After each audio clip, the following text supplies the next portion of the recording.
সাংবাদিকদের সামনে আচমকা হার্ট অ্যাটাকের আশঙ্কা, লাইভ ক্যামেরায় লুটিয়ে পড়লেন বিজেপি সাংসদ হর্ষ মহাজন। এই মুহূর্তের একটি অত্যন্ত বড় খবর, লাইভ ক্যামেরার সামনে সাক্ষাৎকার দেওয়ার সময় আচমকা এক চরম বিপর্যয় ঘটে গেল। সংবাদ মাধ্যমের মুখোমুখি হয়ে কথা বলার মাঝপথে গুরুতর অসুস্থ হয়ে পড়লেন হিমাচল প্রদেশের বিজেপি দলের রাজ্যসভার সাংসদ হর্ষ মহাজন। প্রাথমিক সূত্রে আশঙ্কা করা হচ্ছে, সাংবাদিকদের সাথে কথা বলার সময় হঠাৎ করে তিনি তীব্র বুকে ব্যথা বা হার্ট অ্যাটাকের মতো মারাত্মক পরিস্থিতির শিকার হয়েছেন। ঠিক এই ছবিটির দিকে লক্ষ্য করুন, চারপাশে অসংখ্য বুম এবং ক্যামেরা।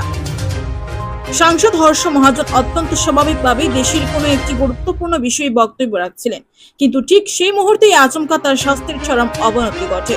মুহূর্তের মধ্যে তার চোখে মুখে তীব্র অস্বস্তি ফুটে ওঠে এবং তিনি কথা বলা বন্ধ করে দেন। সেখানে উপস্থিত দলীয় কর্মী ও চিকিৎসকের প্রাথমিক অনুমান, এটি একটি আকস্মিক হার্ট অ্যাটাকের লক্ষণ হতে পারে।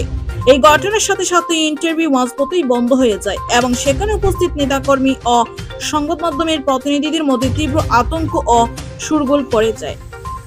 ঘটনার পর অত্যন্ত দ্রুততার সাথে তাকে হাসপাতালে চিকিৎসার জন্য নিয়ে যাওয়া হয়েছে।